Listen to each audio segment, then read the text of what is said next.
La data est clairement le moyen d'expression de la voiture aujourd'hui. C'est avec ça qu'on arrive à comprendre ce qui se passe sur la voiture. Il y a un premier niveau sur ce qu'on peut mesurer, mais également, et c'est là que Capgemini nous aide principalement, l'interprétation de tout ce qu'on ne sait pas mesurer physiquement sur la voiture.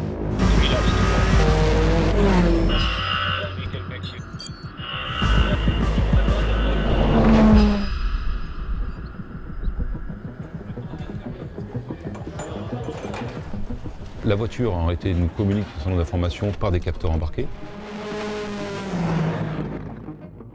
L'acquisition de données nous permet de mettre, on va dire, des chiffres sur des mots. Puis on peut dire que la voiture, comme tous les bancs d'essai et comme toutes les personnes, travaille sur un langage commun d'échange de data. On comprend davantage ce que la voiture est capable de nous donner comme information, ce qu'elle peut nous dire, et on est capable d'arriver à anticiper un certain nombre de mesures qu'on ne saurait pas faire sans le support de Capgemini.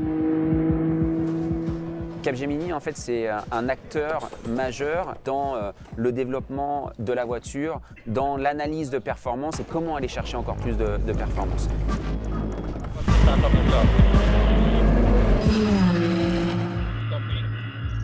Une des particularités de notre règlement, c'est que tous les capteurs utilisés en essai ne sont pas autorisés en course. Donc c'est là qu'on va faire intervenir, en fait, grâce au partenariat Capgemini, on a mis en place une méthode, ce qu'on appelle en fait les capteurs virtuels. On vient essayer de reconstruire une information qu'on n'a pas sur la voiture de course, qui nous aiderait bien. Donc tous ces datas-là, ça va être notre base de données pour entraîner les réseaux de neurones, donc les capteurs virtuels. Et donc, plus on a de data, plus on va pouvoir les entraîner aux différentes situations qu'on a pu rencontrer sur la voiture. Et on essaie de mixer en fait ces trois points, la data, l'ingénieur et le pilote, pour optimiser au maximum la performance.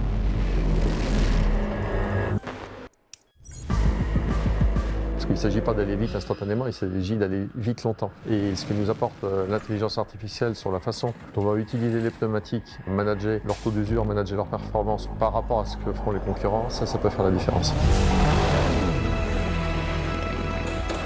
Il y a énormément de pression autour de cette course, il y a une grosse équipe et puis c'est un challenge technique énorme, humain bien sûr, mais c'est une grande chance, c'est un vrai plaisir.